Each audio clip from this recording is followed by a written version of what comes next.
Okay.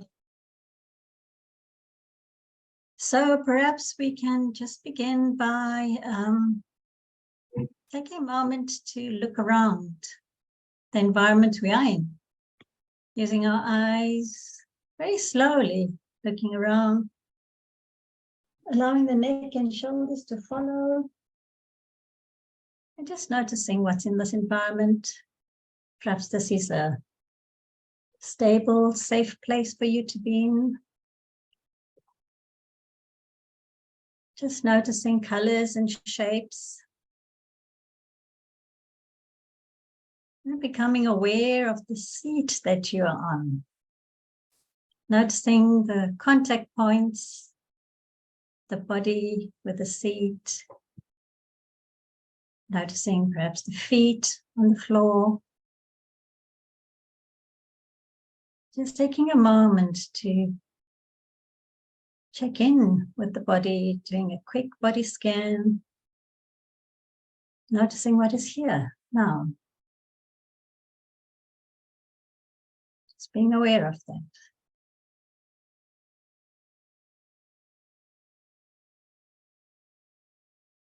Taking a moment to expand awareness, to notice whatever is here in this breathing body, and expanding just a little outside the skin, becoming aware of the air on the skin, perhaps clothing, and becoming aware of the space around you.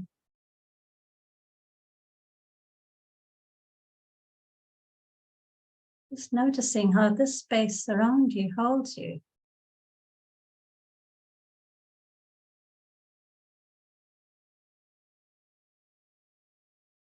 And then perhaps noticing whatever the body needs right now, whether it's a wiggle, or just sitting still, whatever is here, inviting and noticing and allowing you to respond to that. And as you open your eyes, to take a moment to look at who else is in the room with you and offering them a smile. And saying hello and welcome.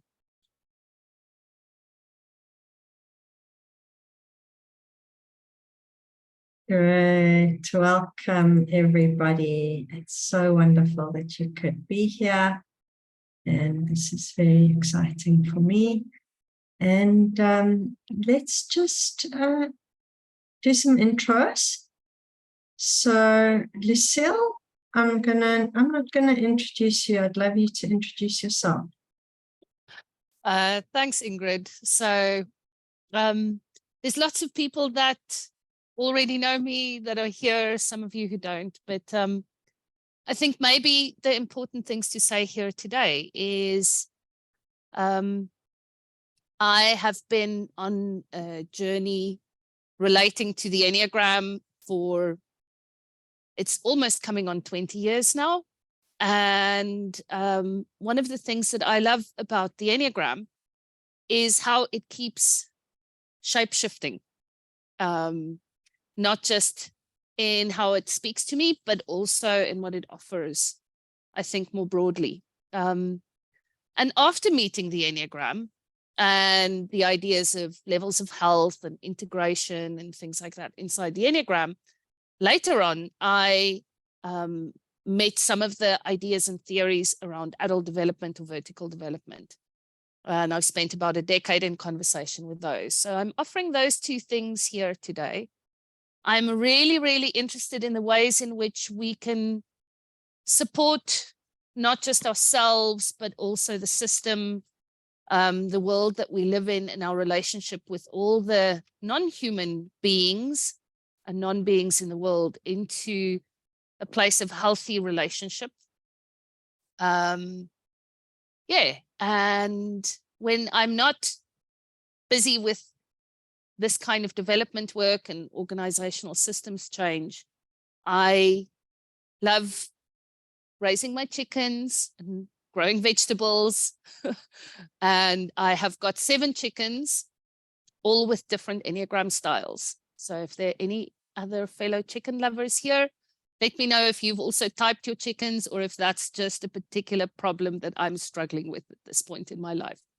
So yeah, it's lovely to be here, Ingrid. And I'm part of the Aephoria group, and we have some cool assessments and stuff.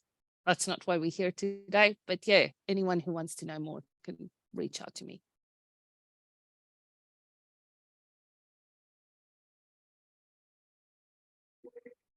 Thanks for that intro, Lucille. Always so low-key and underplaying what you do. I've been following Lucille around for a long time. She was one of my first Enneagram teachers and a deeply transformative person in my world. Then she was my teacher of adult ego maturity. And I recently went on the most incredible Enneagram on the land retreat with Lucille, and I hope she's not embarrassed to be called the magician, hierophant, witch, shaman. I don't know what word you like to use for someone who creates magic and meaning and beauty in this world. So I cannot thank Lucille enough for being in the world. So really, Thanks, Ingrid. Want to create spaces like this. This is my big joy, to create spaces where healers and teachers and people with a significant calling in this world at this time can come together and realize they're not alone, to connect, resource each other, to do the work that we do, to remind each other of the significance of this work, and to keep that inner sense of being resourced with this deep purpose and orientation to life and a knowledge of what we serve. And, you know, I kind of have a deep faith that everyone here is serving love ultimately.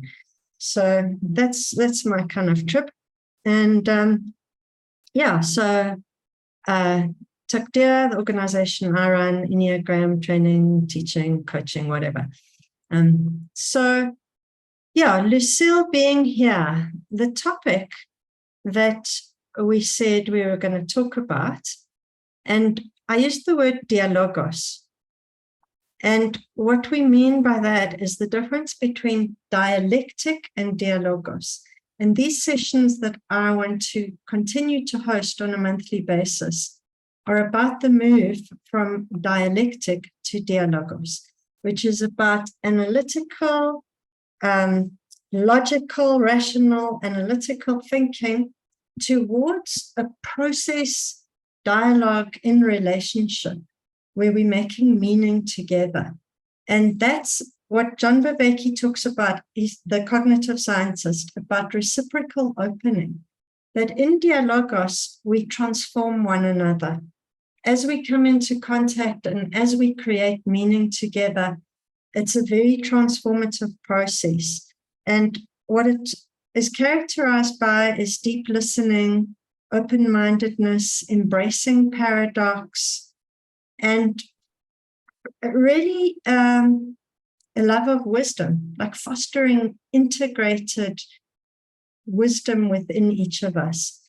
So that's my intention in hosting the space.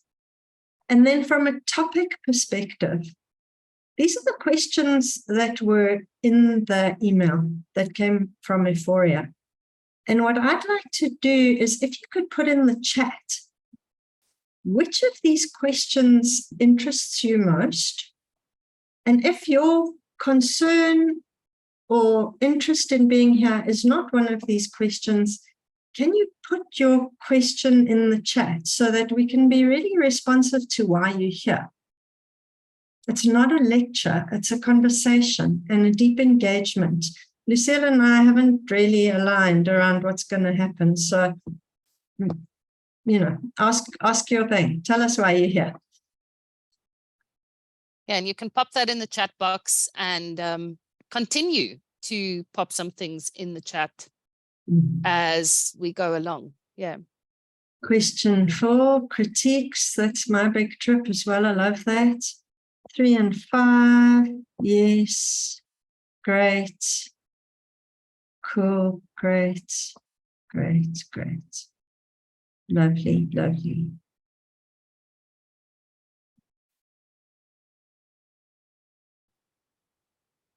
Okay, so no one has said number 1, which is interesting to me because I personally am not exactly sure what I mean by that.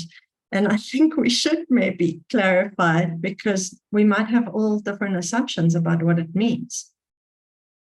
Yeah. Manya, to answer your question, the questions are on the screen. I don't know if you can see them. Yeah. Asking where are the questions there. Yeah. So there are some ones coming through as well. So we kind of all over the place, it seems. Great. So we can just jump in there. And please, if there are any other questions, like what question are we not asking? If you can please put that in the chat. And that's one of my favorite questions that I've started enjoying a lot in my corporate work is what question are we not asking? Let's ask that question a lot.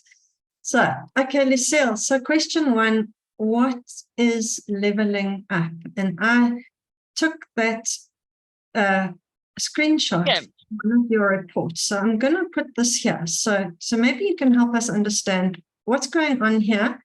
Your leveling up versus the Enneagram levels of development. What's going on here? Yeah.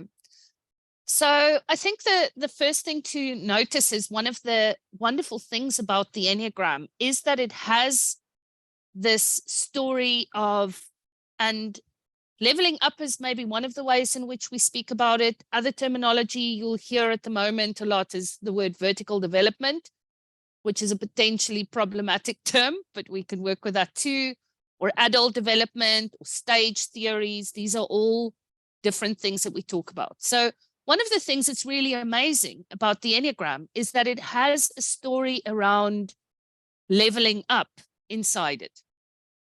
At its most basic, it has to do with the levels of health. And if we working with Don and Russ's work, we'll know that there are 9 levels of health. If we're working a little bit more with a kind of ginger type approach, we'll say that there are 3 levels of health. So there's different levels of health inside each of the types. And we innately know this about ourselves too. We know that there's a version of me that is more unhealthy and one that is more healthy and more towards the liberated sides of that. And it's interesting because we can be in many of those places in a fairly short period of time. And then, of course, if we unpack further within the Enneagram, there's also the story of how the symbol as a process symbol can support that. So from my point on the Enneagram, I have next door neighbors. The next door neighbors have something to say about how I grow and adapt to my environment. And we've got the lines from my types. And so the lines from my types give me another story around how to maybe extend even further from myself. So these are all mechanisms inside the Enneagram. And then we've got the law of one, the law of unity and wholeness and the circle as a whole. And that's also a story around how to in some way level up by returning to the state of wholeness inside the circle. So that's part of, I think, why many of us here that work with the Enneagram love the Enneagram so much, because it does have a built-in story around this innate idea of how to grow, expand, overcome my ego structures, move in some way from the process of my fixations and my vices into something that is more expressive of the virtues and the holy ideas that are always part of who we are and what's possible for us. So that's the Enneagram side. Now, if we walk away from the Enneagram world for a moment, there are lots of people in lots of different parts of the world that's interested in human development that have been looking at people and going, what are the different stages of human development? Starting from childhood all the way through into the later stages of our life. Now, there are different strands inside that. Ego development is one strand. And here we're looking at the work of people like Suzanne Cook-Greuter, of Bill Torbett, of Keegan, and also the work that we do at Aephoria, where we've brought Afrikaner existentialism and liberation ethics into conversation with ego development, which has maybe more of a combination of social development and existential development linked to ego development. And there are other stage theories too. There's ideas around cultural development, around moral development, the development of spirituality and faith systems, cognitive development. There are many of these strands that go, what are the stages that are less visible from the outside? As children, we can see when people grow. We can see you couldn't walk and now you can walk. You had 10 words in your vocabulary, now you have 200. You know, and there's object permanence and a whole lot of things like that that come into what we offer. But as adults, a lot of this inner expansion, this inner growth is quite invisible. And people have been studying it far away from the Enneagram community. And there's some really good theory around that. Now, in the work that we do, we look at what we call the conventional stages of development, which is the self-protecting, conforming, specializing, and performing stages that all have to do with, in some way, growing into more of my agency in the world within, in some way, the bounds, the norms of society as it is expressed at this point in time. And then we have what we call the post-conventional stages, internalizing, strategizing, transforming, and being, that have to do with my agency being expressed into also departing from the norms and the storylines that have been offered to me through my culture, through the world in which it operates at this point in time. And as I grow from these early conventional stages that can be in some way thought to be more, in some way defending, so more directly and often in conversation with my defensive structures. The later stages are stages where, yes, the defenses are still there. I don't necessarily get rid of them. And I am also in the process of moving towards something, not just defending myself against something, but also moving towards something. And an ever more complex, dense identity. Yeah. At very early stages, often my identity is, I mean, if you think of your life as a barrel, at the early stages, maybe there's only 3 or 4 pickles in this barrel.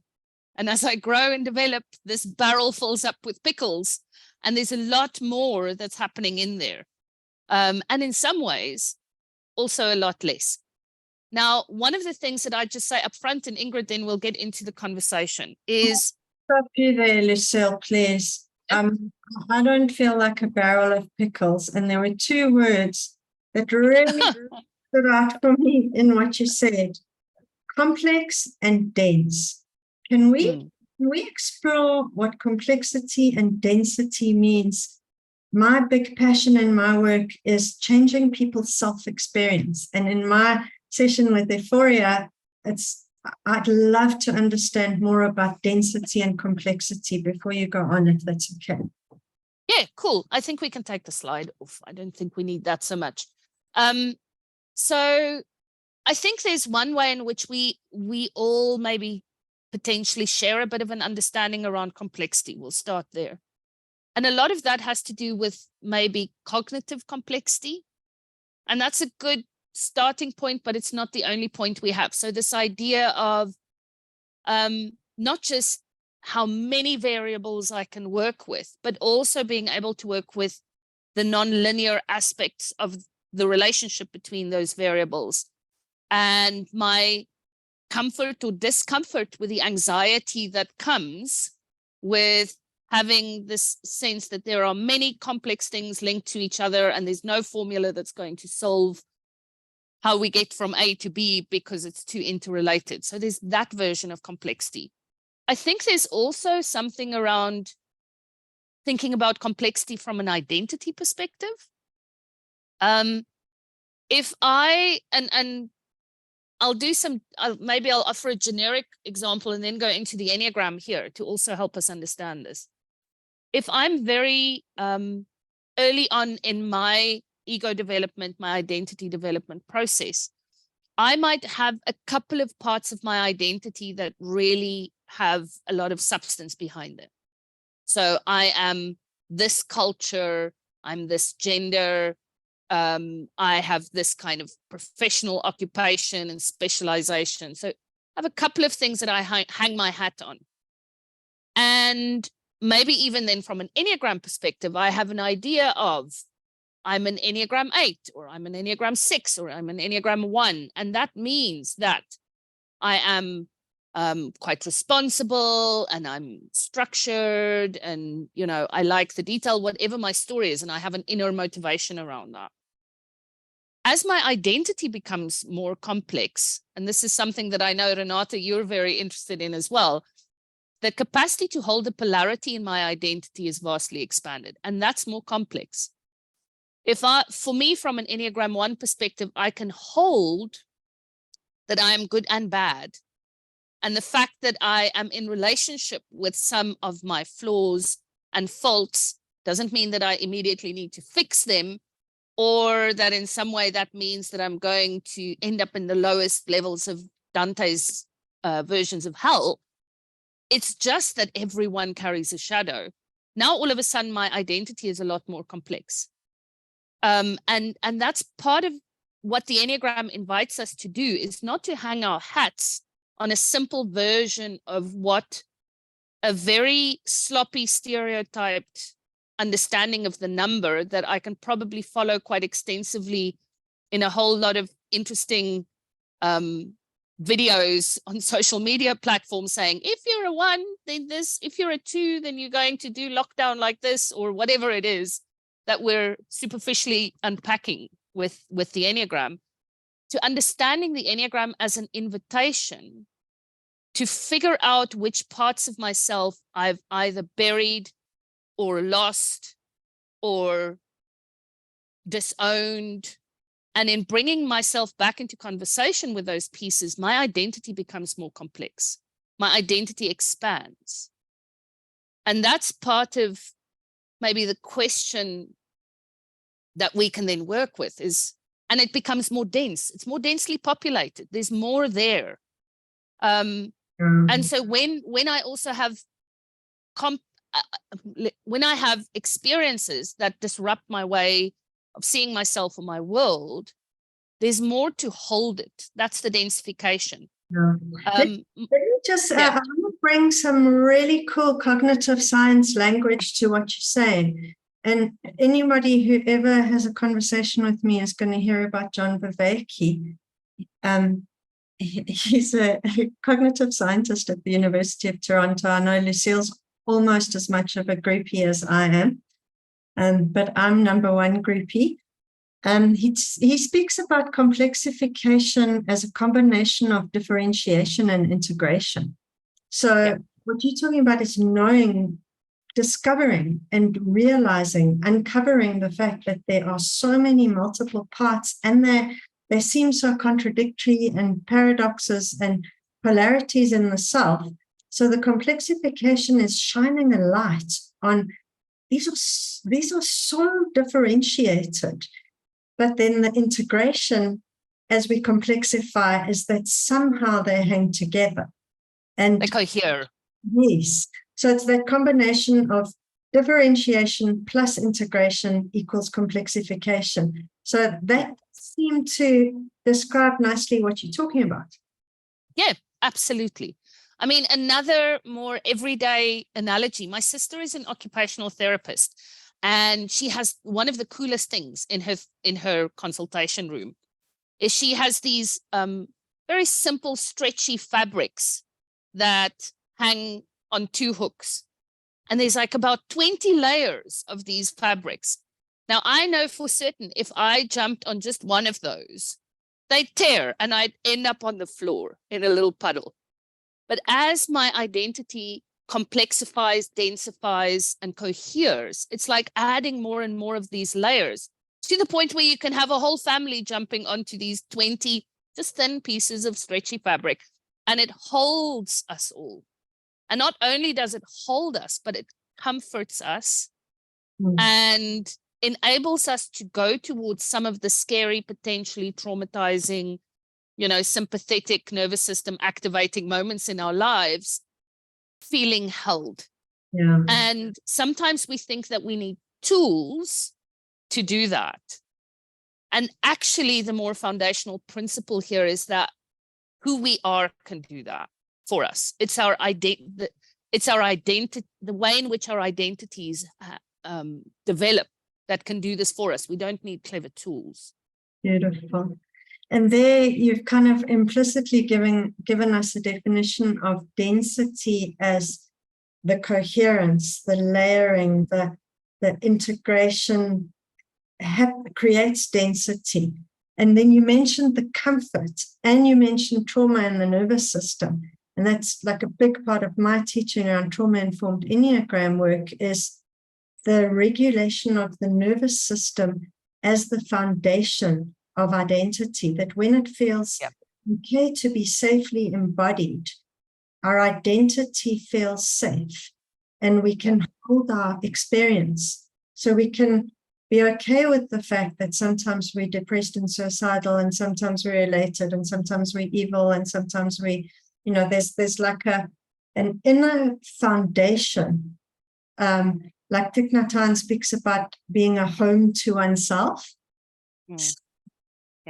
Yeah, I love that. And I think even if we strip out even more of the psychological and just go into the pure somatic part of this, Ingrid, I mean, one version of thinking about this is that our capacity to be with some of this discomfort sits in our breath. And so if we can build our capacity for carbon dioxide in our bodies, we can hold a lot more of the trauma or potentially disruptive things that are happening in our world. And so I love, it's one of the questions we jump ahead to a little bit, but what are some of the non-psychological ways of working with this? We can work with it incredibly somatically just through the breath. And that's something that I'm finding very liberating in my world and practice at the moment. But this notion of going, so what happens to me when I hold my out breath? I breathe in and out, and there at the place of my empty lungs, I just hold it. And I hold it some more, and I hold it some more, and some more. And at this point, the CO2 levels in my body are actually building up. And part of what CO2 does is actually allows the oxygen to do its work, which is, just an interesting aside. Please breathe if you haven't done so yet, any of you holding your breath. But the core thing is sometimes we think we need to do all of this complex psychological work, where actually so much of our capacity to be with what is uncomfortable can be cultivated through the body.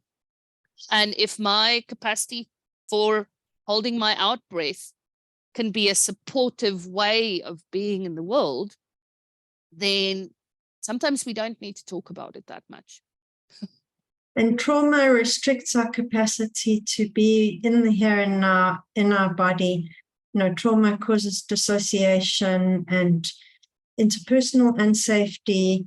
And, we've got Leela here who studied with Wendy Palmer and is doing the Alethea coaching, which is all about building this capacity to be with the different inner parts as well. And is it okay if we ask for reflection here? I just know the depth of wisdom of some of the people in this room. I'd just love to ask, like, Leela, can you jump in here? And what is your sense of this somatic capacity for being with ourselves?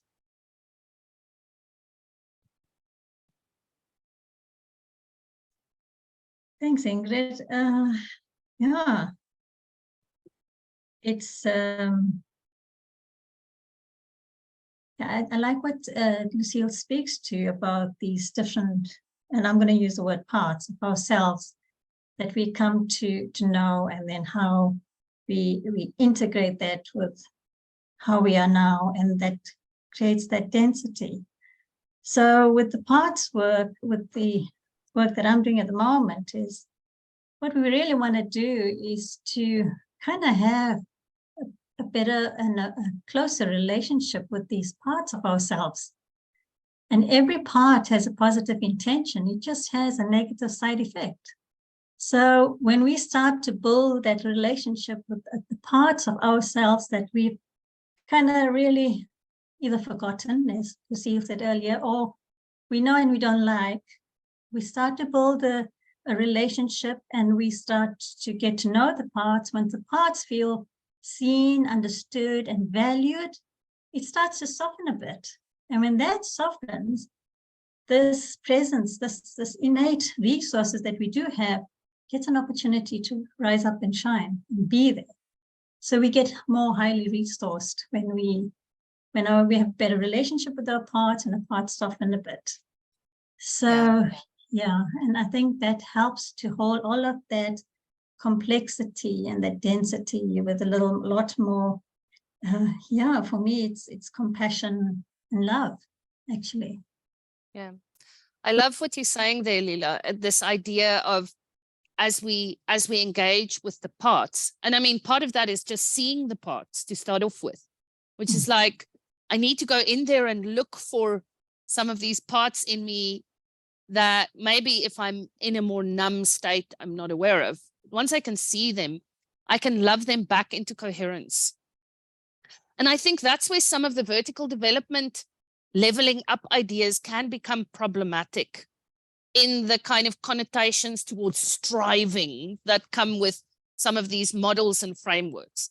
We think that the way, and the way in which we can language this is very, it's like almost a masculine way of competitively moving from one stage to the next, and striving and striving and striving. And, you know, once I'm here, I have to get to the next stage. And the purpose of all of this is to get to the winning line at the end and be at the final stage.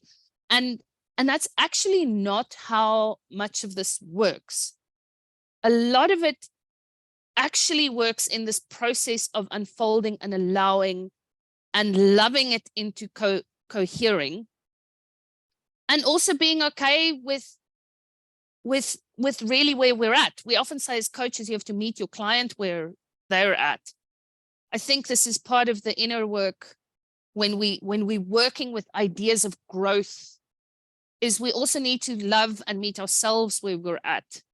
And where we're at is not something to solve for always. So we in some of the critique of the theory, and it is really lovely to have a roadmap that gives us some idea of maybe what is useful in that pathway of loving ourselves into coherence. So there, like if we are segueing into critiques, like you mentioned the metaphor of a roadmap, which implies that there is a road, and there is a normative element to that there is a somewhere to get to. And I know you're extremely familiar with the critiques of these models, and specifically Dave Snowden's critique is that who are we to kind of evaluate where someone is at, or to give them any direction in terms of a destination, like to impose. And so I'd just like to ask you if you, now it seems opportune to explore the critique of universalism. Like here we've got Western framework, it comes from California or whatever, with the history in Western philosophy, sometimes Neoplatonism, then this, like with the colonial mindset of we can say what's universal. Like, can I put that critique here and we explore that? Yeah, I think there is something about, so if we're talking about principles of coherence, we are in some way also talking of the principle, not just of fragmentation and individualization, but also of the principles of coming together and meta maps. Yeah. And the problem with meta maps is that it can be a colonial kind of way of thinking, right? So if I am too attached to the meta map and I turn the meta map into an instruction manual for an individual, it's very far from the meta level, then it is really problematic. Yeah. So that's the first thing. So I agree with that as a criticism. And I think part of that has to do with our capacity as practitioners of development to be aware of how we're using all our maps, including the Enneagram.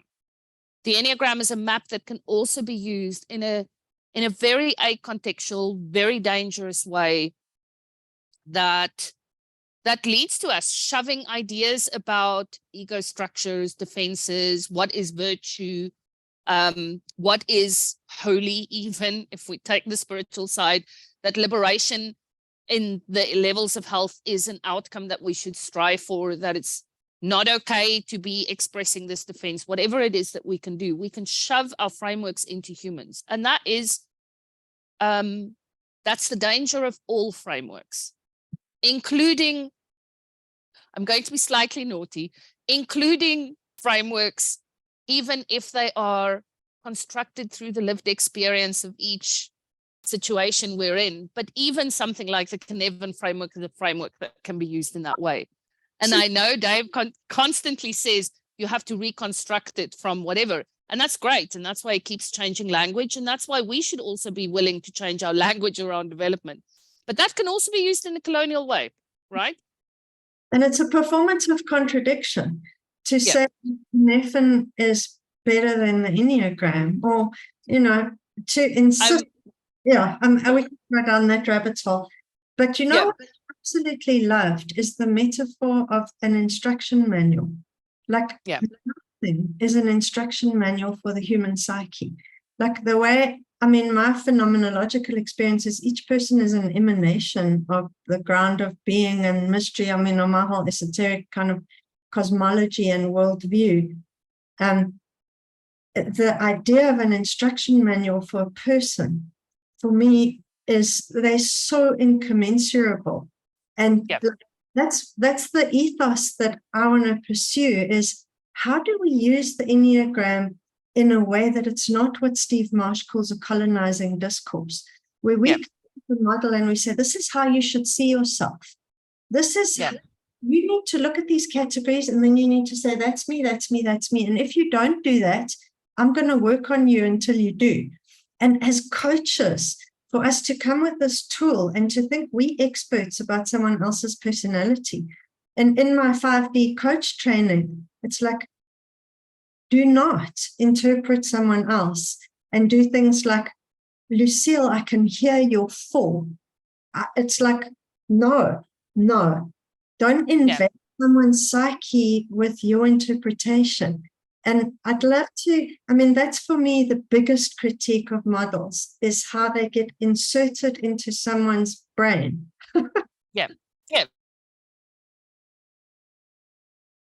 I think that is where, when we're doing this, what we're actually doing is we're potentially leveling down human beings. We're constricting identity, we're boxing. And we can very glibly say, don't use the Enneagram to do that. But the moment we come from the certainty about an individual that's informed by an external framework, we're doing exactly that. So for me, the invitation is to say, how can I use my frameworks, whether it's one that has to do with stage theories or one that is the Enneagram, how can I hold them alongside the conversation? And the conversation is the contextual conversation about this human being. And then from this place of holding the framework here next to the human being, say, is there anything useful here that can inform where you're going with this? And so that's really the positioning that we want to do if we're leveling up our practice around that, which means that we need to become a lot less certain. And we need to become a lot less prescriptive around, you know, the line of integration for your Enneagram type is X, and therefore, you know, you need to be doing this. So we can say there are, the lines may have something to say here. If you were to look at the invitations inside this other point, what do you want to take on board, and is there anything there for you? So the interesting thing is that we're sloppy in our Enneagram work when we're certain. It's a little bit of a mind bender. Yeah. And we are a lot more invitational into this process of leveling up my identity, if we want to use that word, if we are less precise and more invitational, and more always from context, always from the context, not from the framework. What's my starting point? Is like, let me tell you about the Enneagram. That's a dangerous starting point. The starting point is, tell me about your context. Exactly. Yeah, exactly. So that that's the difference also between dialectic and dialogos, is I'm here with you, and we're in conversation, and you read this report, and how would you like to have this conversation? Is there stuff, you know, about the report that was interesting to you? And like staying in contact with the contextually embedded moment with somebody.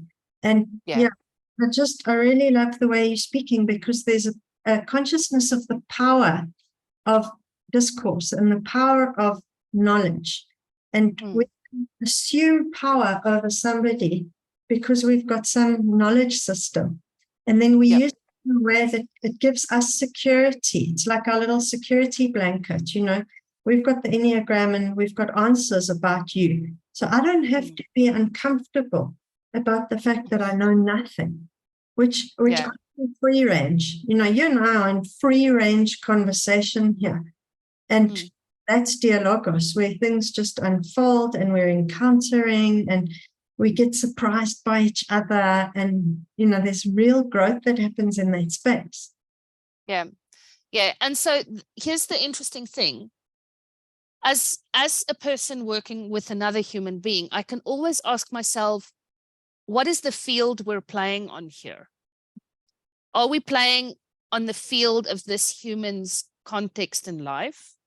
Or are we playing on the field of the Enneagram or the field of an adult development framework? Because if the field becomes the framework, you know, I've lost the person. So I want to say one or two things about maybe that question, what does it feel like to level up?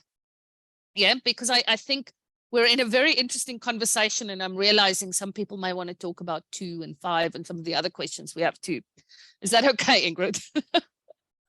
Yeah, cool. So this idea of when I'm moving, so Bill Torbert's language is very interesting here. He says, I'm moving from one action logic to another. Okay, so the logic that I'm using to evaluate what's true, and therefore what I base my decisions on, is a certain field in which some data is available and visible and some data is not available and visible. So as I encounter a shift in action logic, it's almost like you think that it's the dark night and all of a sudden you see all the fluorescence that's visible, and more things become visible than was there before. Whoa, that's the process of leveling up. Now, this isn't always in a moment of enlightenment that hits us like a lightning bolt. This happens over time where we realize, wow, I'm paying more attention to this kind of data. Before, I was really interested in all the quantitative data that's part of my life and my world and my work. And all of a sudden, I'm realizing that there was part of the picture missing. And maybe that's qualitative. I remember when this happened for me very early on in my career, my job was to build simulations of complex adaptive systems. And I had very clever technology, and we could go, okay, give me 100,000 variables. I'll build a system for you. I'll show you how the manganese market of the world works. Yeah. So wonderful. This is data points. This is what I see. This is my action logic. Then I got the request to build one of these complex adaptive models to simulate why there were so many disabling injuries on specific mining sites and manufacturing sites. And I did my thing that I'd done up to then. I built my models, and I couldn't find the model that explained all of it. It could explain some of it, could simulate some of it, but and that kind of model. And then you get to the place where you go, there's no predictive model for when some person is going to decide to do something stupid in the middle of the night and drive the truck into the wall. There is no model for that, right? But then all of a sudden, the part of the world that became visible for me as my models stopped working was I started seeing how different lives at the mine had different values attached to it, and how some people had become commodified and objectified, mostly people with living in black bodies as opposed to people living in white bodies, who were mostly at that point in time in the 90s, the people in power at the mine. And so I had to go back and go, I can't build a model for this. And I can offer a very interesting insight. We don't care enough about everyone here. Now, at that point in time, what happened for me? So what happened for me in this process, which was months of trying to figure out how to take this further, is in part, it feels like your world crumbling. Because everything that seemed certain, and often that gives us a sense of power or self-efficacy, with the new data becoming available, somehow that has to fall away. And I have to go back to a place where it makes less sense. And I have to figure out how to reintegrate or integrate this new, not just data, it's new language, it's new ways of seeing, it's new ways of practice that I need to find. So I need to, it's almost like I need to learn how to walk again in a world where gravity has changed. Yeah. Metaphors are just so powerful. So the action logic becomes less about, I can rely on these processes and these methodologies, and the ego strategy as a model as well is like, yeah. My model of reality is that this is what's important and this is how to get things done. So, I mean, today I debriefed a 612, triple compliance, Enneagram social 612. He's done his 612. It's made him very, very effective in leading his area. It's a very analytical area. And now he's leveled up in his leadership role. And he's realizing that 612 doesn't work, because now he's dealing with complexity and ambiguity and feelings and politics and how people are evaluating him. And suddenly he said to me today, I've got 2 left feet. I feel as though I'm learning to walk. His salience landscape, John Vervaeke's term, his salience landscape has to change, because his strategy is ill-fitted to the ambiguity and complexity of the system, which was always there. But now he suddenly realized, whoa, there's all this other information going on. And one of the pieces of information is that Bob doesn't like me. Like that is salient. So I'm loving the way you're expressing this, and the crumbling of the strategy is like, I also thought of Twassa, like someone's going along doing their job in the bank, and suddenly they start having dreams and illnesses and symptoms, and someone says, no, this is Twassa, your ancestors are calling you. It's like, wait a freaking minute, I didn't know that ancestors were even there to talk to me. There's the information just like, so I'm like getting like totally thrilled with what you're saying. Yeah. So we've got this process of the ground of certainty falling away. And then I see more truth or a different truth in the world.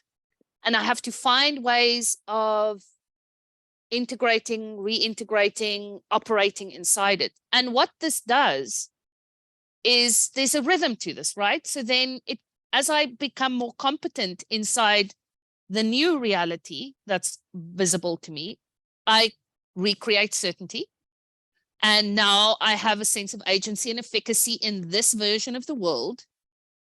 And then sometimes that crumbles again.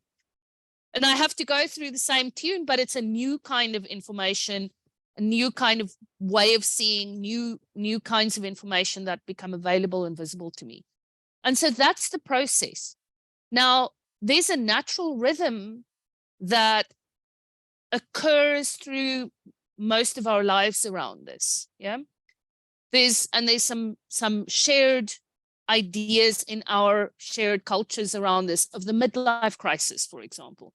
The midlife crisis is often a point where the version of reality crumbles, and I need to find a way of, and I can do that in different ways, either increasing my capacity for anxiety, uncertainty, my existential ideas in the world, or I can quickly close that up by just picking a new version of life and repeating the old pattern, which is often the invitation we go through. It's like, here's all this new information. Do you want to step into the unknown, or do you want to just shovel the deck and see if you can stick with the old way of seeing and just change the role players?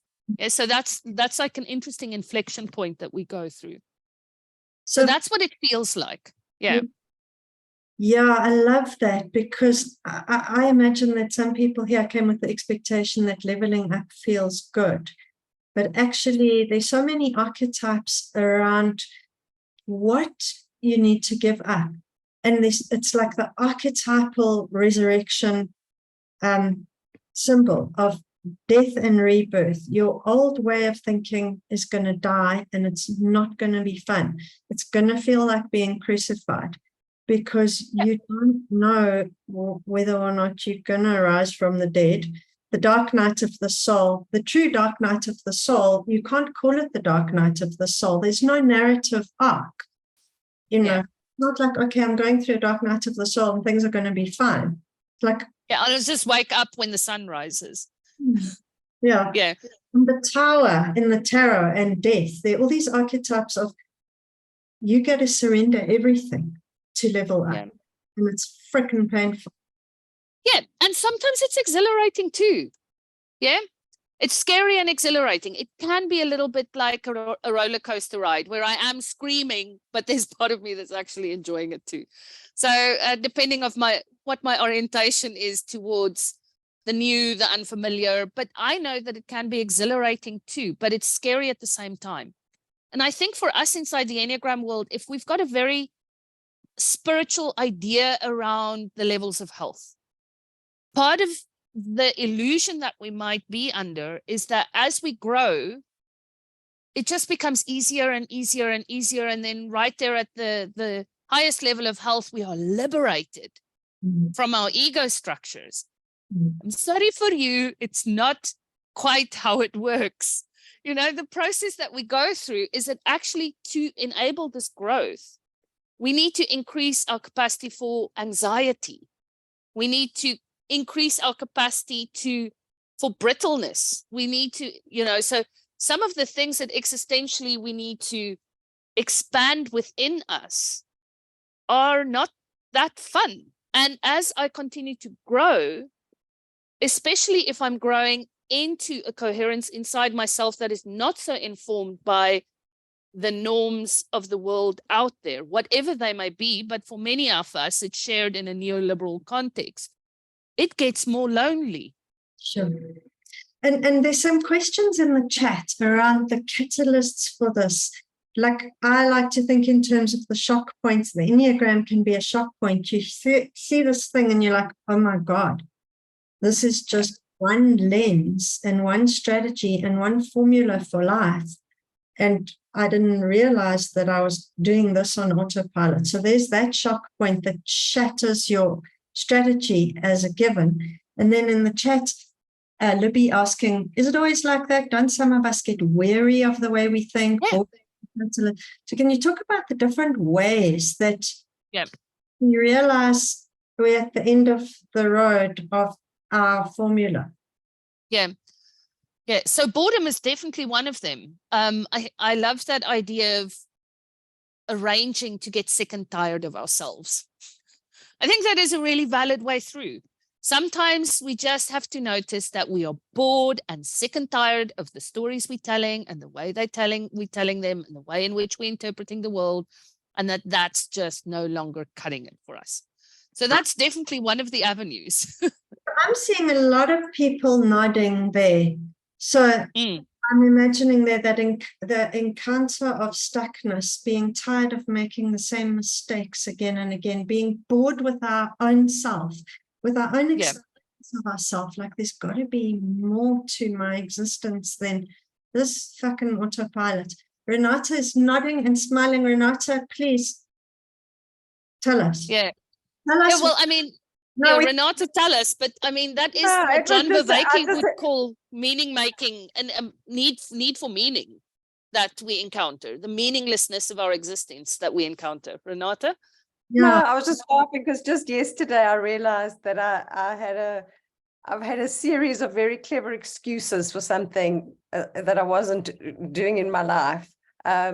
And I've just finally ran out of them and got sick and tired of them. And I actually expressed it just like that. So I'm relating strongly to what you're saying. That's so classic. And Megan, I saw also like, nodding about the boredom point. I just love to hear how people are resonating with what's being said here. I don't know if you want to share there, Megan. What made you have that look of boredom? Well, it's that pressure, right? It's that heat experience, right? That's what brings the energy for me to start fighting back for my life. Whoa. What does that mean, fighting back for your life? I love that. I got a big happiness. I experience that is whether that's just the boredom or the struggle or the catastrophe of living. And it gets to where you just notice that you're just getting smaller and smaller, and you know that is not you. And that's where you start fighting back. Beautiful. Yeah. So Lucille, which part of us, do you have some kind of teleological view? And I know I do, that there's an essential part of us, there's this inner necessity to be alive, to be connected to our life force, to, and I see it as part of the impingement in early childhood, the degradation of our instincts. There's like a whole Enneagram way of seeing this. How do you see this part of us that would want to fight for our lives? I would offer today a very non-psychologized view around that. So there is a truth in the psychological view, and sometimes it's just the movement of breath through our beings. So that thing in the center of us that has the urge of life in it is the breath inside us, and it leaves us with our breath in this body and in this form, at least. Love that. And the spiritual traditions that recognize that the ruach, the pneuma, the breath of life, and that there's, it's beautiful. Yeah, and I think there's a spiritual version of interpreting that, and a very physiological way too. I want to talk about one or two other mechanisms for inviting us into different stages, to just like go back there. Boredom is one doorway, right? To just go, I'm sick and tired of this, it's not working, I'm I'm out of excuses, as Renata said. There's something else that wants to be born, or there's this thing inside me that's worth living for, and I'm attaching to that. The second way in which this happens is quite naturally. Things will happen in your life that will shatter your world. Your parents will die. You will at some point potentially, lose your job. There will be a tsunami. There will be things that shift and change. And each of them is like a doorway or an invitation to go, you may want to, you have the invitation to go through this doorway of a naturally occurring experience that shatters your way of making sense, and to see what else is available on the other side of that. And that is the kind of thriving and the kind of growth that I think it's sometimes called post-traumatic growth. It's not just post-traumatic stress that comes from that, but that idea of realizing, wow, there are no parents anymore in this life. I better start parenting myself. Massive, massive invitation. The third one, which is incredibly popular at the moment, and useful, but also a very dangerous doorway, is the doorway of peak experiences, often that come through altered state of consciousness. And at the moment, if there's a big fad out there, it's like, let's find some kind of plant medicine and use that to give us a sense of what we're not seeing in the world. Now, what those kinds of altered states invite us to, it's beautiful. It's a peak experience, but it's not a stage shift. It's like an elastic band that takes me to a different way of relating to the world, a different action logic. And then as the medicine leaves me, I'm back in the life that I had. And often what I take with me is I take some markers of what might be useful or who I am to. It doesn't necessarily all leave me. And it's a little bit like using ChatGPT to do your history homework some of the time. Yeah. Especially if we're doing it in a way that is cultural appropriation as well, or that is not sensitive to the way in which it belongs inside cultures. Mm-hmm. And there's such an interesting thing that I encountered through listening to the work of an amazing person that does a lot of work in South America and is from an indigenous culture there, saying the interesting thing is that a lot of Western people are coming to her people for plant medicines. And when it's used in their cultural context, often what the plant medicine offers is an invitation to, through the pain, connect deeper into the community and therefore to expand. And then a lot of people come there from outside the culture and they all want to use the plant medicine to climb back into the womb. And climbing back into the womb is such an interesting way of thinking about it. That's actually a regression. Like I want to be in the place where I don't have to live my life. And so I think we need to be very careful of that. But I mean, I get a little bit worried when I hear that, YPO is sending all of the young up and coming leaders of the world on ketamine trips. I just want to say that out there. I think there is a place for those peak experiences, and some of them you can attain in very natural ways, just through breathing in a particular way. Yeah, just to be very clear on that. And it's useful, but it doesn't create a stage shift that's sustainable. It shows us something. Yeah. And the question then is how to find the path between those. Exactly. And that's Naranjo. Naranjo is one of the early pioneers in using psychedelics. And he really writes about this psyche delos. And I've got that in my coaching course, is the Enneagram does it for us. The word delos in Greek means reveal. And so what happens with psychedelics is they let us see our way of thinking. So we experience like, oh my God, this is how I've been seeing the world, and it's not true. So it does create that positive dissociation from the ego and the habits of mind. So he writes about it almost as if psychedelics are a holiday from our usual thinking. So it can relativize that, and we can start having that initial split where we're able to objectify things in ourselves that can be objectified. Like I can't objectify my essence, but I can say, I'm so sick of this six way of thinking, you know, and then being able to name it and push it to the horizon, as Helen Palmer said, allows us to know that, you know, something else might be going on. Yeah. And I think that is part of, you know, if we go back to Naranjo's work, he called his program Seeking After the Truth, Seekers After the Truth. If we bring that into conversation with this idea of action logics, more of the truth becomes visible to me as I progress in my journey. That is really the deeper ethos inside the Enneagram, is the invitation towards more of the truth, a return to a relationship with truth. And we've kind of, like a little onion, closed ourselves off from that through our ego structures, and we need to unpeel that again. Yes, and reality.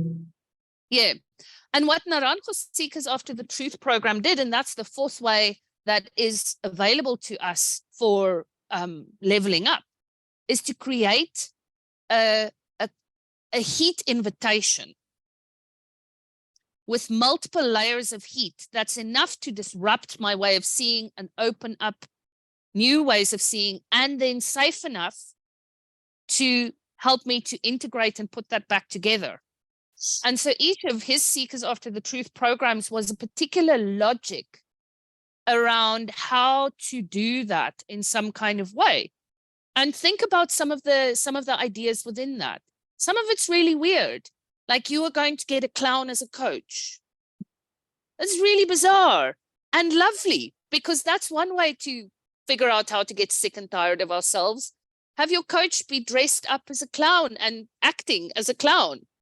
And sometimes I think, you know, and there's that, and there's a rebirthing experience, and there's all these elements, and there's the mindfulness practice and the conversational teaching, and all these layers together. That is an invitation to go through heat into an opening, through a birthing process into more of the truth being revealed, and then creating the scaffolding so that we can take that with us, as opposed to just slipping back to how it was before after a really wonderful course.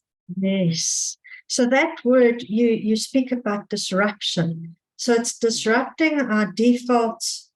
Well, for me, in the Enneagram language, our reality strategy, our ways of seeing, our action logic. So heat will disrupt it's like when you boil water, it disrupts the water. It disrupts our whole paradigm. And through that creates more, like the things they say are the absolutely crucial skills for the 21st century. Paradigm agility, cognitive agility, tolerance of ambiguity. If you've only got one way of seeing the world, you can't be agile, and you can't relate to other people who have a very different, they're standing on different epistemological ground. They're completely on a different map of reality. So this disruption, I see, like what you're talking about, get the images of breaking open my way of seeing so that I can see more, but pointing to the risk of doing that via a shattering experience of psychedelics. It's like, okay, my whole worldview just got shattered, now what? So and that's where there's a particular rhythm to this, and the rhythm is disrupt, contain. It's like, if we think about within the African cosmology, fire has an opposite, and the opposite in the cosmology is earth. So you have to disrupt fire, and then you have to contain earth. You have to expand and integrate, which is where we started off this conversation. So it's come like an interesting full circle. Yeah, like for me, these spaces of togetherness and meaning making is our containing of the fact that we we're grappling with the fact that we're walking around with Enneagram types and we kind of want to experience other ways of being, but we do that in the safe container of testing our realities and laughing about our reality. So we clown around with each other. We make fun of our reality strategies in a safe container. Like, Yeah. This is our community. This is our tribe. Yeah. Yeah. And I think that is one place of making sure that the heat that we have is viable. Yeah. So, I mean, there are ways in which sometimes when we take too much of our power as coaches, as facilitators, if we become reckless with our power, we think we can just throw heat and heat and heat and heat into the system. And that's where our methodologies then re-traumatize. And where we become like dangerous frameworks. You know, my job is just to disrupt. It's like really to understand the dance and also to understand how much disruption is there already in this system for this human being, because sometimes the disruption is there, no heat is needed.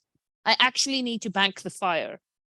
I actually need to bring containment here, as opposed to just going heat is the way through. And that's part of my critique of adult development work. There's this beautiful article by Nick Petrie around how do we support vertical development. And part of the formula is heat experiences. Now, there's so much heat in some systems that more heat creates wildfire. And that's then something that causes regression into trauma, into earlier states where I feel safe again. Exactly. And what I've found in the coaching environment is the more that I explore existing heat, the more validating it is and unshaming. Like asking about, so what growth experiences have you had where your sense of yourself changed? Everybody's got them. And just being with the clients, that question is like a differentiating question, because then people start saying, and then I discovered this, and then I discovered that about myself, and I was standing in the kitchen and I realized, fuck this shit, or whatever, like an Enneagram 2, he was cooking for 40 people and no one, it's like, this 2 thing is not working for me. I'm not happy. Story, I don't need to say one single thing about Enneagram 2. She already did the whole thing. So I love what you're saying about we don't need to put heat in. Not always. Yeah. Ingrid, I lost you there for a moment, but I love what Lee's put in the chat there. Gurdjieff suggested that it's rude to wake others up. And I can definitely, I have teenagers in the house. I know that sometimes a little bit of rudeness is the only way we start the day. And I know that it's terribly rude still. So it's very useful. Karen, I'll pop the article in the chat in a moment. I love what Anne is also asking there. If one has gone through a natural growth path and feels like they've reached a peak, what does containing look like? And that's an incredibly important question, Anne. Thank you so much for that. Sometimes our role as coaches walking alongside our clients' journeys is to offer them the support to say, your job is not to go anywhere else right now. It's not to strive. It's not necessarily to grow more. The question is, and there's no formula for how we do this with our clients, but it's to invite our clients into a period of rest and integration. And I think that's where, from the natural world, and when we work on more of a mythic plane, there's a natural cycle to things. There's summer, and then there's the time of harvest that we get in autumn, and then there's winter. And winter is sometimes a time of hibernation, of saying no striving, no next big goal. You just finished, your MBA. The next thing is not the next thing. The next thing is to really figure out how to work with what you've got right now, and to allow it to sink into your being. And you'll know, our clients know when the rhythm requires them to move again. It's like, okay, now the context and I are out of sync again. Or now I'm bored and sick and tired of it. And so we have the innate wisdom to know what is required. And that's why when I work with clients, I say to them often, is this a time of expansion and stretch, or is this the time of rest and integration for you? What do you need most right now? And I don't need to have that answer, but that's the question. I can't go into that conversation with the assumption that the next thing is to move. That it's not just rude, but that's actually disempowering, dangerous, colonial. You know, that's actually colonizing another human being with my agenda for them. Very, very dangerous. Brian, is it still rude to invite awakening in others with their permission and at their request? Now, I think that is a very good point, Brian. It's definitely fine then. Like, that is also the only way I get my teenager out of bed. He said, Mom, please help me because the alarm isn't working. You know, and that's why people come to coaching sometimes. It's like, I am sick and tired of this. I want to explore something new. Yeah. And let's go on this journey together.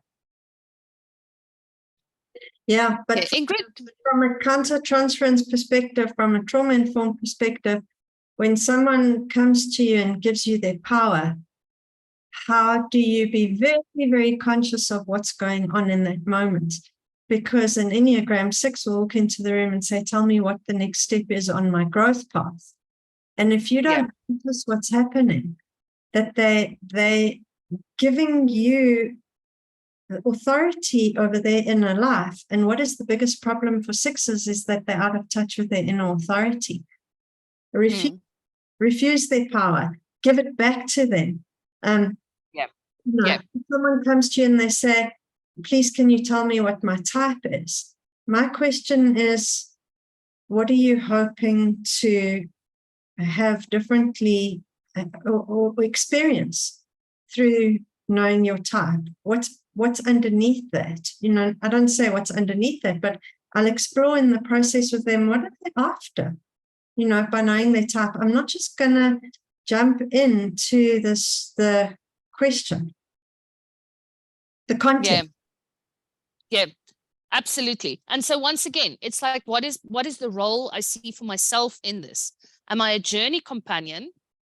Yeah, and in the journey, there's been a request to be an accountability partner, to sometimes I go, are you still awake? Or is it to actually take your agency from you and put it in my hands? I absolutely agree with you, Ingrid. Very, very dangerous. So we have about 10 minutes left, and I'm wondering where you think we should go in these last 10 minutes of the conversation. Well, yeah, thanks for noticing the time. It would be wonderful to just explore any questions people might have. And anyone sitting with something that you feel is a significant gap in what you are hoping to discover here. Let's start there. And then after that, we'll be at time then, I'm sure. Then maybe you and I can hang around a little bit and ask people, what they're walking away with. So let's start with questions. And if you can try and condense the question in a way that's easy to answer, or that there's a clarity around what the question is. And feel free to unmute yourself if you want to ask it, or type it if you have one. Yeah, just raise your hands. Let's take hands.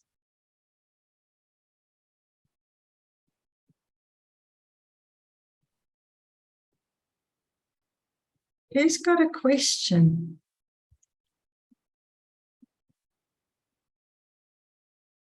Yeah, Kristen. This is incredible. Thank you so much. I just want more. Like, what are non-psychological ways to add heat? Breath is excellent, very applicable. Yeah. So, I mean, I can share a couple of thoughts. I'm sure Ingrid has, and anyone else that has some non-psychological ways, pop it in there. So all of the somatic practices are helpful and useful here. a lot of what informs me is also more of a mythical and ceremonial lens.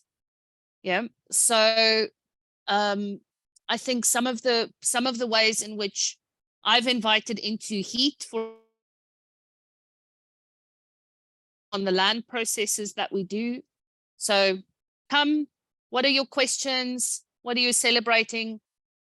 Go find a rock, take away your food, go sit there for 4 days, come back, tell me the story of that experience, right? So that's an extreme amount of heat, and that's something people need to choose for themselves. But there are ways in which ceremony absolutely does that. And there are ways in which we can hold space for people in that way. I also find that, and I think that's where sometimes if we strip away our ideas of the cleverness and the contribution we need to make and how useful we need to feel as coaches, sometimes, you know, some of the most profound ways of adding heat is just through being silent and shutting up and offering just the quiet space for people to add their own heat. Like just the silence is enough heat for something to bubble up into that space. And I mean, from a developmental perspective, there are many, many ways in which we can play with this. There are universal balms that are interculturally shared around singing and dancing and storytelling and, you know, making music together that are useful here. There are lots of ways in which we can invite people into conversation with something that is greater and anxiety provoking for them. And often that can be in nature in some kind of way. Yeah, so there's that kind of way. There are spiritual practices for this. There's shamanic practices for it. I think the core thing and sometimes it's as simple as moving the conversation between me and my client from sitting together in a room to walking alongside each other out in nature.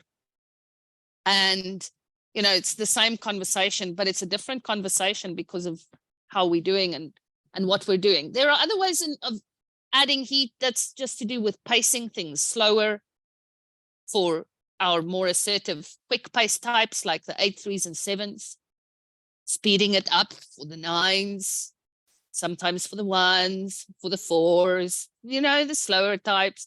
So you can just, pacing is a way of adding and withholding heat. Yeah. Ingrid, some of your thoughts around this? I think for me, what's really been significant for me is the disruption of my lens. So, oh my God, can I ever begin a sentence without saying John Beveke? He speaks about how we're wearing the glasses and they're transparent to us. So we're seeing the world and we think we're seeing the world. Then the disruption is taking off the glasses, and he calls it an opacity. So we realize suddenly this is a thing. And then, like, oh my God, without that, everything looks different. And the things that have done that for me most powerfully are working with the unconscious. And I know that the mythic is also tapping into the archetypal and the unconscious, but things like hypnosis and work with dreams, because starting to trust that there's another intelligence. And like in hypnosis, we say part of the induction process is, do you have the support of your deepest inner mind and wisdom to go into that deep trance in order to discover the wisdom? And you know, I've never had a client who said no. And because it's a resource, there's so much there where we start to realize that the part of us that is doing these compulsive habits that we want to change, we discover the action logic of that part of us and its protective role. And then we start to see which part of it's protecting. So it's so below the mindset of, you know, I need to be less lazy. Like, no, a client comes to me and they say, oh, I've got no energy. I just want to lie on the couch and, I'm supposed to be looking for a new job. And my instantaneous instinct is, can I speak to the one that wants to lie on the couch? It's not taking the conscious objectives for granted. And, like I learned a lot of that from Tom Condon as well, because, go to him and say, can you finally tell me what's wrong with me? This is my full feeling style is, I'm so tired of myself. What's wrong with me? And he's like, sits there wisely and he says, you've got SWI. I'm like, yay, now I'm going to write this down.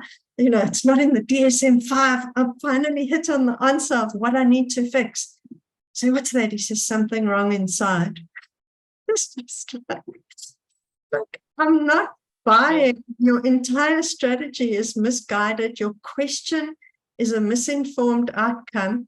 And then it's like, okay, we're doing something else now. You know what I mean?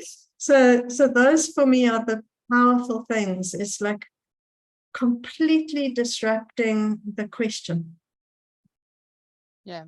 And that's really beautiful. And some of those things, can it seems like we're going through a psychological lens, but it's also being playful and working at an archetypal or a parts level with some things. Lee, your question, we probably have time for one more and then we'll just wrap up. I just wanted to just quickly mention to Kristen on her question. I think what's very powerful is to pay extreme attention. So a question like, I noticed a big sigh. Yeah. Tell me about what that sigh is. What's behind that sigh? And I just find watching the body, it can be also very, very powerful in helping people shift. Yeah, absolutely. Working in the here and now with what is expressing in the moment is very powerful. I concur, Lee. Thanks for offering that. Yeah, so some playful ways in which one can work, working with poetry, working with art, working with flower arrangement, taking a group of Xhosa women who are scared of the water, surfing. There's many things that one can do that are not necessarily in the realm of the psychological, but that have deep and profound impacts on our egos and our ego structures. And I think sometimes the invitation that we have inside our Enneagram community is we think all of the work needs to happen inside the personality. And what we forget is that the Enneagram is not just a personality framework. It's also a process framework that invites us to bring in shock points at point 3 and 6. And it's also a symbol. It's just a symbol as well. And that symbol, just walking to different points on the symbol can help us see different things, not in a psychological way, but literally through being in a different point in relation to that. So there's an invitation to say, in which ways can I level up my relationship with the Enneagram as well? And if I do that, then there's a lot more resources. It will densify and cohere inside me in a way that allows me to support my clients in a different way too. So it's useful to get sick and tired of the formulaic stories and examples that we use inside each of the points for us as people that work with the Enneagram a lot. And if you hear yourself say the same thing over and over again, arrange to get sick and tired of that relationship with the Enneagram or with your own Enneagram style. That's really powerful. And you might feel a little bit lost when you try doing it or explaining it in a different way, but you will become more precise. And it's a lovely thing. It's a lovely journey. And that's like coming back to Dialogos. Dialogos is ever renewing. And for me, that's what the Enneagram is about. It's about evolving, holy harmony, holy law, holy plan, holy wisdom. It's like when we drop into an experience of things not being static and flowing with the now and experience ourselves unfolding. Like this conversation for me is like, experiencing the ways in which it's changing me. There's so much beauty and joy in in that encounter. And it's just, I'm so grateful. Yeah, I am too. Thank you for allowing me to explore things that I didn't know I was in conversation with, because that's the way it rolled. So I see people are needing to drop off. So yeah, from my side, thank you so much for being part of our space of thinking together. And Ingrid, I don't know if there's anything you want to say. We'll close it off. And then if anyone wants to hang around just for a couple of minutes afterwards, we will, and we'll stop the recording before we do that. So the formal part is just this real thank you for everything that you've shared with us, and your being and your integrity, and speaking from a place of real heart, like embodied connectedness. It's just so meaningful and enriching, and thank you for that. And that's what I want to say. And thank you everybody for being here and caring about this work. Thank you. So right back at you, Ingrid. I can say all of those words to you as well. So thank you so much. And thank you everyone for being part of the field that allowed this conversation to unfold.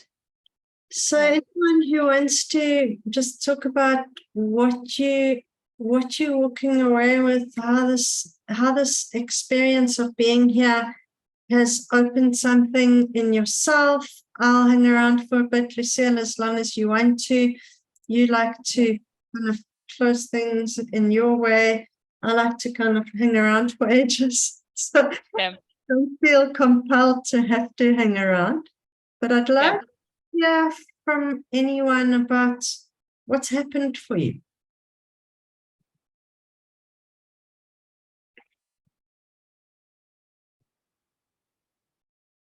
Mark. Yeah.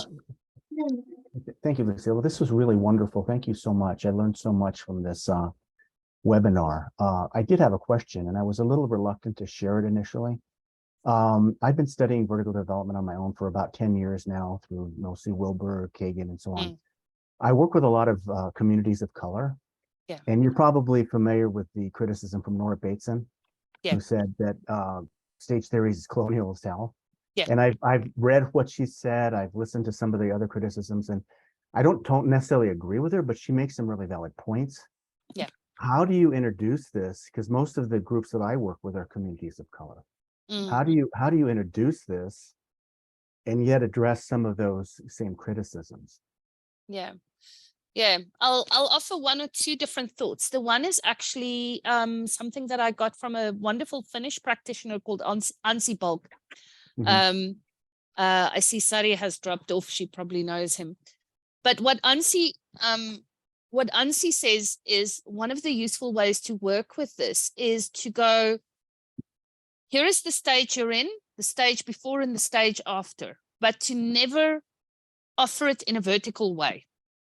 And to offer before and after, and to allow the person to make sense of that, and to offer them the opportunity to say how they want to relate to what they learn from that.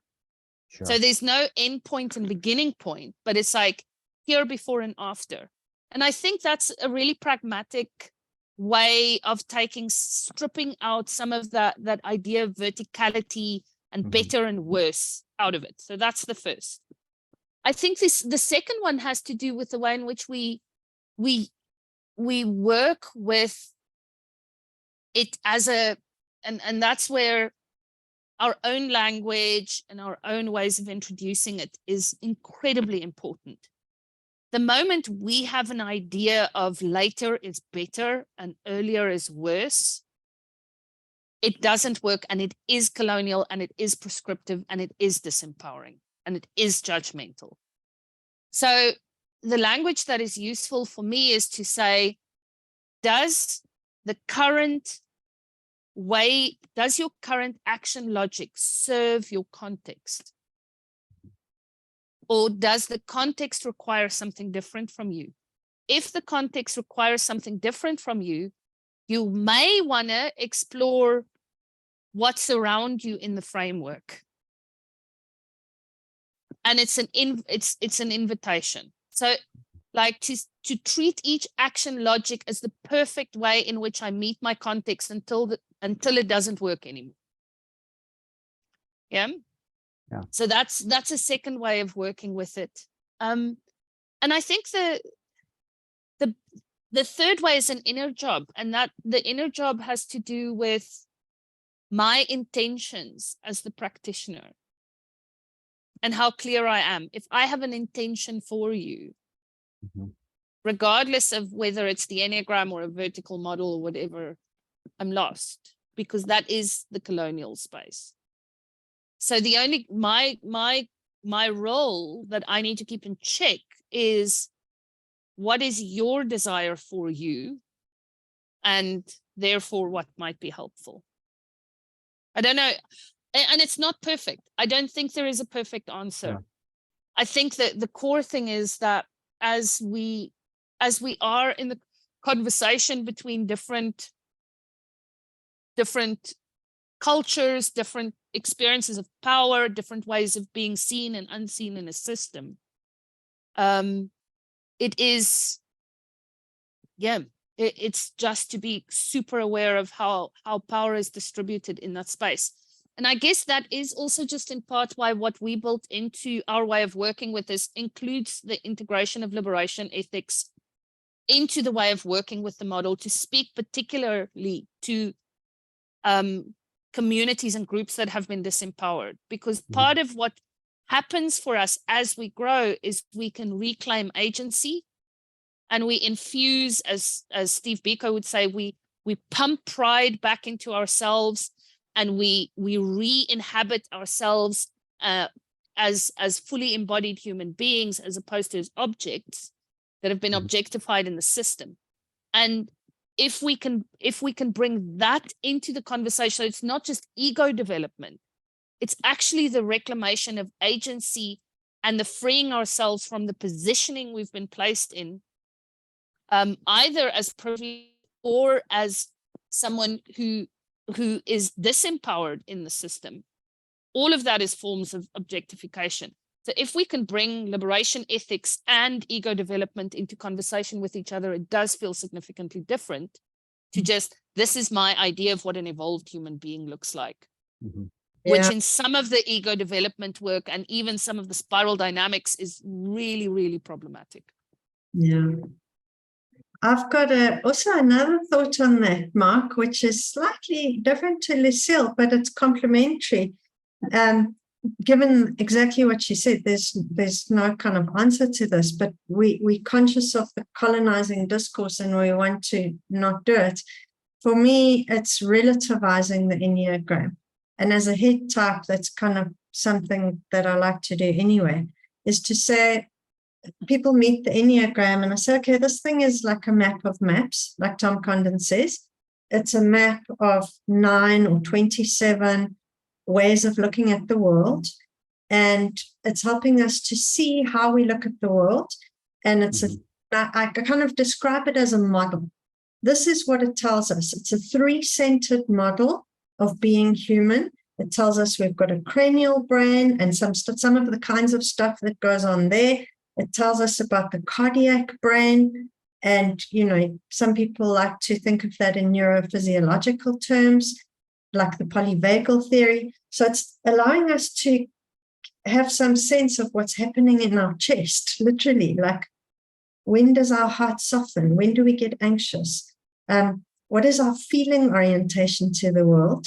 And then the gut center is our movement, our way of doing things. So it's to say what the Enneagram kind of helps us to do in terms of thinking about what we are. And then, like saying, okay, the Enneagram gives us a menu. We think in a 5, 6, or 7 way. There might be 1,000 ways, but the Enneagram menu says these are kind of 3 ways of thinking. And you might recognize some of that stuff. And it might be helpful for you when you see that that's one way of thinking. Like, if your mind is all over the place and grasping and grabbing at the tree of illusion and thinking about the future, the Enneagram describes that kind of experience of thinking as 7. And then they're like, oh, okay, cool. Or yeah, sort of. And using the Enneagram in that way is like, does this help you make sense of your experience of yourself? And then if they want to know more, then it's like, well, the Enneagram describes alternative states. For example, when you're feeling calm and when your mind is clear and available to you, and the Enneagram has a name for that. And then people don't feel that it's being imposed. It's like, I respect you and your agency in choosing how you want to use this stuff. You know what I mean? Yeah. I mean, I'll just offer 2 short things. So, Mark, the first thing is that Nora's critique in part into the adult development community is 100% correct, in that what we've seen is that a lot of the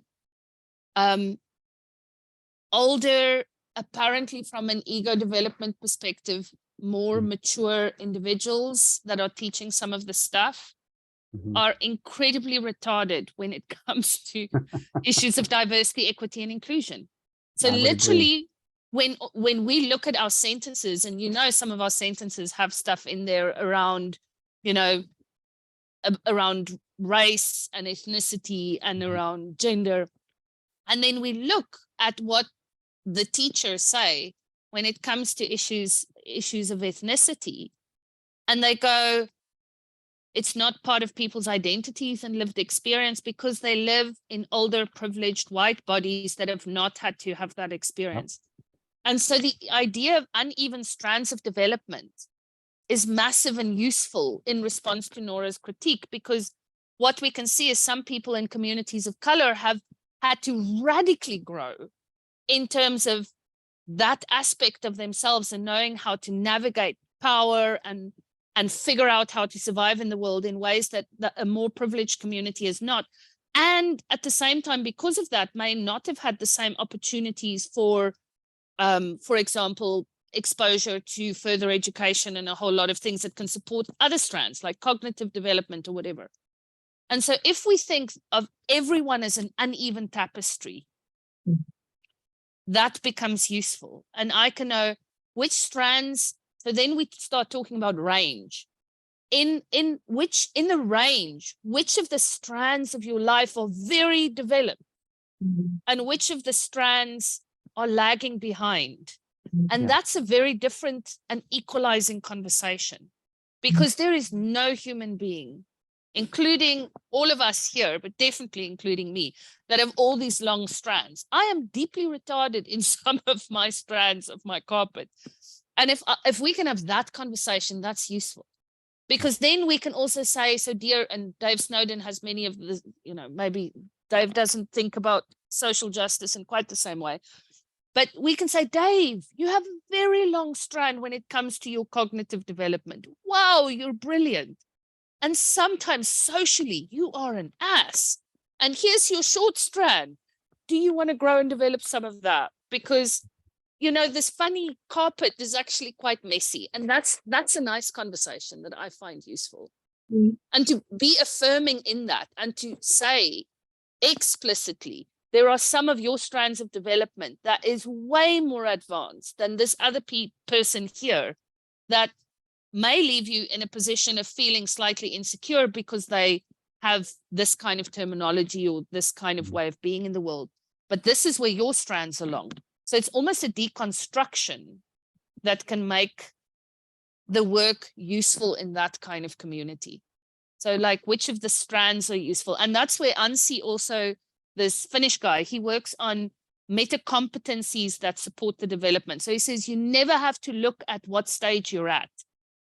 But if we give you 16 meta competencies that all support the equalizing of the strands, one of them could be, for example, your ability to be in difficult conversations around issues of inclusion, your inclusivity mindset, let's call it. That's one competency.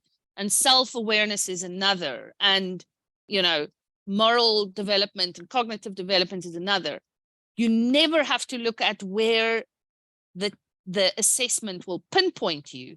You need to use the assessment to give you direction inside the menu of meta competencies. And I think that's a very useful way of thinking about it. Tom Condon speaks about how growing as an adult is about filling in the gaps in your education. So using the Enneagram in that way as well to say, so, you know, my 837 clients generally are very well educated in assertiveness because they had to grow fast. So just offering that, and, you know, very often because the Enneagram is so accurate, they're like, holy crap, how did you know about my childhood? And just validating that that's a really good strategy. But then this meta competency of being able to notice when it's not working. Like for me, that's a critical meta competency, as well as a meta competency for me is noticing what state I'm in, the self-awareness. When do I feel like I'm responsive and in touch with reality versus in a stance? So, like for me, that's one of the most important Enneagram meta competencies. Tom teaches that as well, is know the difference between when you're in the trance of your type and when you're not. If you have that meta competency, you've got the Enneagram. Then, you know, then you're on your. Sure. Oh, when I'm fully in 7, I have a dry mouth and everything looks like there's like a white light, and I forgot that I have a body. And so it's like when you notice the difference between the trance and, oh, I'm actually here, then you start realizing what the Enneagram is actually about. Yeah. Lanier, did you also have a question, comment, something? It's so lovely to see you. I just want to say that 100 times. Absolutely. It's so lovely to see you. Oh, Ingrid, just for context, Lucille was my first Enneagram trainer. So she introduced me to the Enneagram a few full moons ago. Yeah. I'm just so grateful for the flexibility and the openness and that adaptability that I hear in everything that is being said here. I think quite often what triggers my own inferiority is out there in the world, how the certainty people speak with, and especially psychologists, coaches, people in healing industries, and the way they market themselves. And so it's almost like more and more like I feel like I can actually land in my true value, because I think that's something I'm really great with, is let's sit in this mystery and the unknown, and let's not allow the organic unfolding and being grounded in that. And I've always had this disqualifying thing. Oh, but you should be like the 3s, 8s, and 7s, you know, if you want to do well and get enough clients and make enough money, blah, blah, blah. So it's almost like in the presence of tonight and listening to you, it's like I can also connect more. Yeah, I feel more grounded actually in my own journey and in my own values. So thank you very much for that. Very much grateful. And then just another comment, just what I'm taking away for myself is almost like the whole thing around stages of development. I find it very valuable for me if I look back at my journey. Oh, there's some shifts happened. Yeah. But like at every space and season I was in, I had to be in that moment and face whatever I had to face, the sadness, the depression, the sickness, or whatever it was. And eventually looking back, oh, that's what happened. And yeah, and I love that idea. Well, you specifically said not to use it as prescriptive. And I think I've always had resistance out of me if people kind of use it in a prescriptive sense. I remember, you'll know, but the first time in life that the certainty crumbled underneath me when I was in my 20s, and I had my first existential crisis. People told me, "Oh, Nirni, you're just going into the critical, faith stage. But soon you'll get to your second naivety and you'll, believe the right things again, and you'll have faith certainty," or what, I can't remember the exact words. And even then I looked at them and said, maybe I should get to that point one day.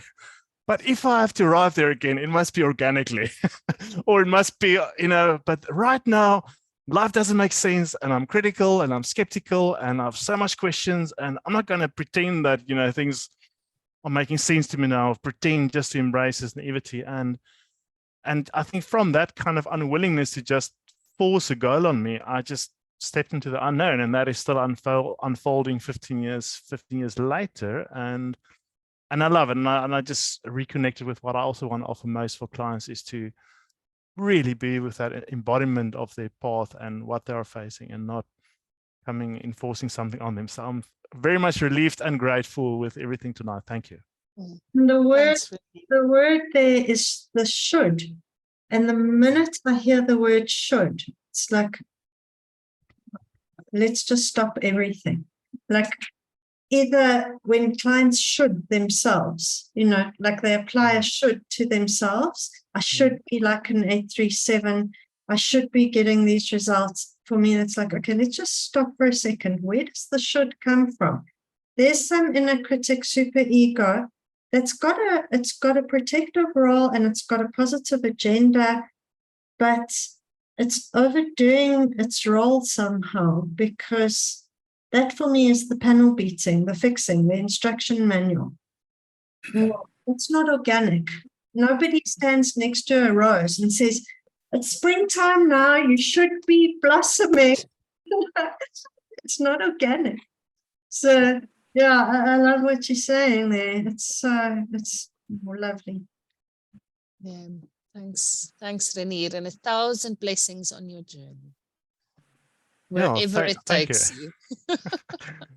By the way, it took me, after 10 years, I shifted from the 2 into the 9 space. It's been actually one of the unfoldings that just happened out of the blue last year, and that was kind of a main theme, and that's kind of broke so many things open for me. The kind of embarrassment, being an Enneagram coach for 10 years. Oops. I've mistyped myself. So Happens to the best of us. There are other people on this call that have had that same journey. Absolutely. It's very useful to also question our own onion layers, and to see more of ourselves, see how your identity complexified. absolutely, and it's been all valuable, and I'm grateful for that. And it also takes more actual pressure away from me for allowing people to journey, and whether to report or narrative, whatever, but go, disagree, engage with it. Yeah. Meet yourself. Yeah. Okay, cool. Brian, I think Brian has a question, and then I'm going to jump in. Hi, thank you so much. This has been such a useful session for me, because I'm so passionate about the levels of development. I particularly like the idea, Lucille and Ingrid, around this continuum, and giving the before stage and the after stage, and getting people to see where they are. And the thought I had, and the strands, the issue, the thing around the strands that you mentioned, the idea that comes to my mind, I'm not sure whether we can explore this at some other point, and I definitely will in my own research, is if we take the centers of expression, the head, heart, and the gut, and we speak about, so where is somebody in the levels of development vis-a-vis these 3 centers of expression? That might be an idea to just explore with people, isn't it? Yeah, that's lovely. Like, and I mean, in some way, that's part of what, the first time I encountered those ideas was with Uranio Paez. And so the idea of, if you work on the process Enneagram, it is to go from the distorted gut, the distorted instincts, to the healthy imbalance instincts that, so that's the one continuum. So the gut, the body center is the instincts, unhealthy instincts, distorted instincts to healthy instincts. And then the heart center, it's the same thing. It's from the clouded heart, the heavy heart, all of those things, into the higher expression of the heart center. And for him, that is part of the journey that has to do with how we relate to the vice of the type, and how our relationship is with the virtue of the type.